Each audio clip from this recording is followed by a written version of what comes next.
आता पाहूयात मुंबई उपनगरातल्या टॉप 9 बातम्या। मुंबईच्या उड्डाणपुलाखालील भंगार गाड्या बकालपणा इतिहास जमा होणार। उड्डाणपुलांचा हायटेक विकास करण्यासाठी 26 कोटी रुपये खर्च करण्यात येणार। पुलांखाली सौंदर्यीकरणाच्या विविध 17 कामे हाती घेण्यात येणार।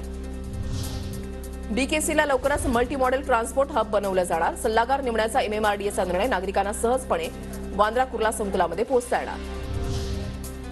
अटल सेतूवर सेल्फी काढल्याप्रकरणी 264 वाहनांवर कारवाई। वाहन उभे करून इतर प्रवाशांच्या जीवाला धोका निर्माण केल्याप्रकरणी कारवाईचा दणका। प्रत्येकी 500 रुपयांचा दंड वसूल। पनवेल ते कल्याण प्रवास गारेगार होणार। पनवेल ते कल्याण मार्गावर एनएमएमटीची वातानुकूलित बस सेवा सुरू। पनवेल ते कल्याण मार्गावरील वातानुकूलित बसचं भाडं 60 रुपये। बोरिवली दहिसर परिसरात पालिकेची फेरीवाल्यांवर धडक कारवाई। आठवड्याभरामध्ये 200 फेरीवाल्यांवर पालिकेचा दंडात्मक कारवाईचा बडगा।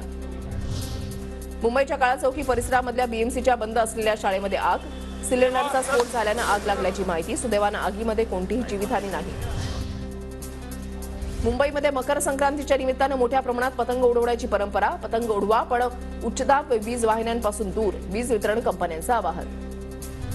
नवी मुंबईचा पनवेलकरांमध्ये सायबर गुन्हेगारांची दहशत। वर्षभरामध्ये 7,977 गुन्हे दाखल। गुन्हेगारी रोखण्याचं पोलिसांसमोर आव्हान। कल्याण रेल्वे स्थानकामधील सरकते जिने मागील काही दिवसांपासून बंद। ऐन गर्दीच्या वेळेला चाकरमान्यांसह प्रवाशांचे हाल। प्रशासनाकडे तोडगा काढण्याची मागणी।